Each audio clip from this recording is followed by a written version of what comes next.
A paz do Senhor Jesus a você que está entrando neste canal de devocional. Se você gostar, convido a inscrever-se no canal Pão Diário. Convido também a curtir e a compartilhar os conteúdos com seus amigos, conhecidos e grupos de WhatsApp e Facebook para que mais pessoas sejam alcançadas com a mensagem do Evangelho. Não se esqueça de ativar o sininho das notificações para que você possa estar recebendo conteúdos atualizados tão logo sejam postados. Deus abençoe grandemente cada um de vocês. Fique com este vídeo agora. Amém? Sermão do Monte, capítulo 21, parte 5, final. Não matarás. Deus nos entregou os seus mandamentos com o intuito de que os observássemos. Você deve estar lembrado de como, de certa feita, Saul recebeu de Deus a ordem para destruir inteiramente os amalequitas. Mas Saul pensou consigo mesmo que não precisava chegar a tal extremo e então concluiu: pouparei as vidas de algumas pessoas, bem como parte dos animais e do gado, para servirem de sacrifício oferecido a Deus. Ele pensava que tudo estava perfeito e começou a adorar e a louvar a Deus. Repentinamente, porém, chegou o profeta Samuel, o qual perguntou de Saul: que estás fazendo? Saul replicou: executei as palavras do Senhor.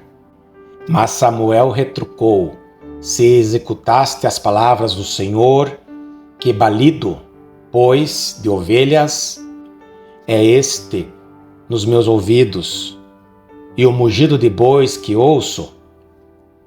O que você tem feito? E Saul voltou à carga dizendo: resolvi poupar alguns deles. Foi então que Samuel proferiu aquelas terríveis e momentosas palavras: tem porventura o Senhor tanto prazer em holocaustos e sacrifícios, quanto em que se obedeça à sua palavra? Eis que o obedecer é melhor do que o sacrificar, e o atender melhor do que a gordura de carneiros. Versículo 22. Sempre me encho de dó do rei Saul, porque posso entendê-lo muito bem. Como você está vendo, geralmente não obedecemos aquilo que Deus nos ordena fazer. E então, quando impomos as nossas próprias limitações aos seus mandamentos, de alguma forma sentimos que a realização de algum grande ato de adoração conseguirá encobrir a nossa falha e que tudo nos irá bem, porquanto imaginamos que o Senhor deleita-se tanto em holocaustos e sacrifícios como em que lhe obedeçamos a vós. Naturalmente, isso não corresponde à realidade. Eis que o obedecer é melhor do que o sacrificar. Isso posto, deixe por aí mesmo a sua oferenda, apresse-se e endireite as coisas com o seu irmão. Livre-se desse obstáculo. Somente depois disso, você pode voltar ao altar das oferendas. Então, e somente então, a sua adoração terá valor. O obedecer é melhor do que o sacrificar, e o atender melhor do que a gordura de carneiros. Apenas mais uma palavra relativa ao último princípio básico que aqui encontramos. Quero frisar diante de você quão urgente é tudo isso em face de nosso relacionamento com Deus.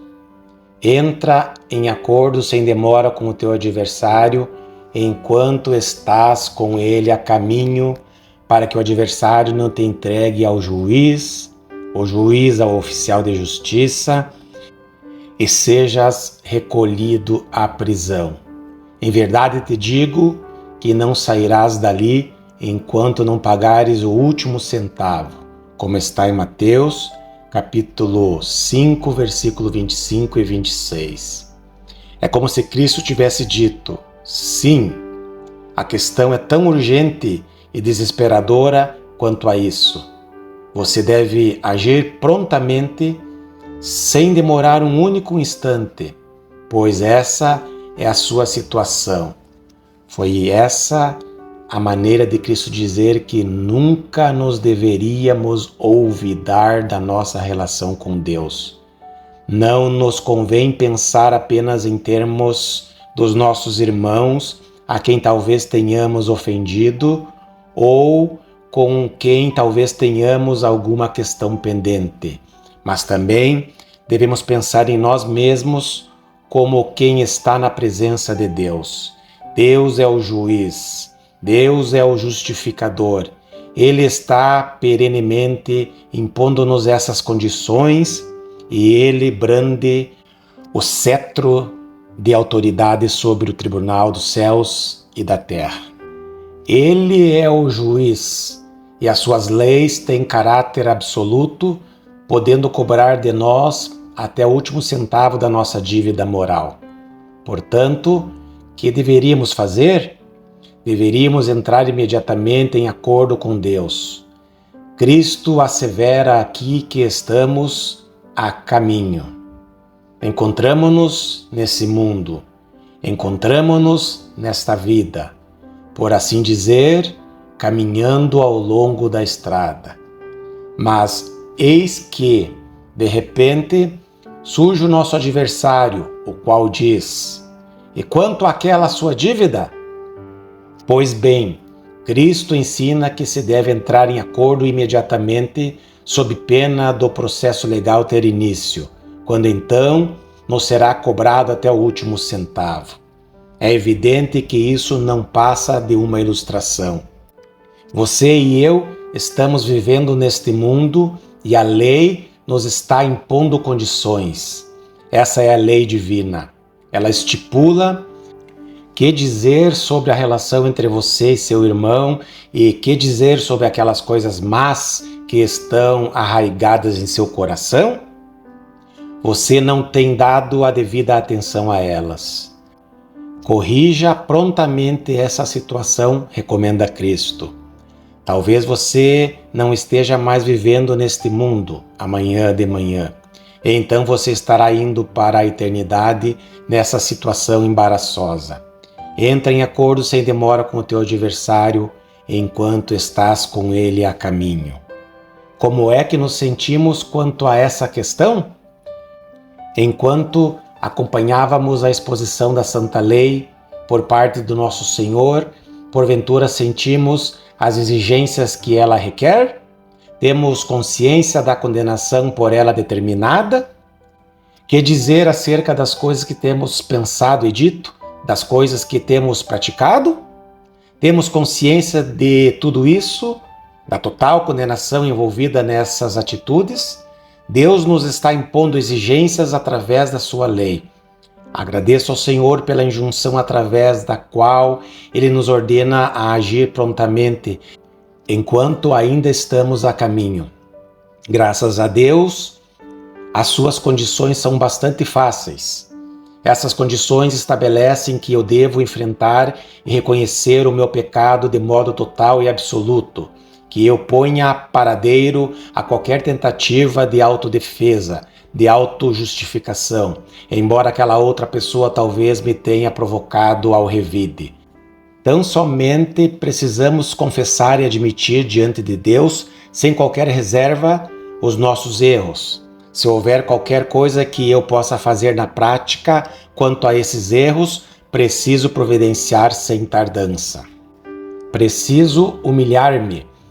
Preciso tornar-me, por assim dizer, insensato, a fazer tudo quanto for possível com o intuito de remover a barreira e o obstáculo. Somente então Deus me dirá que está tudo passado.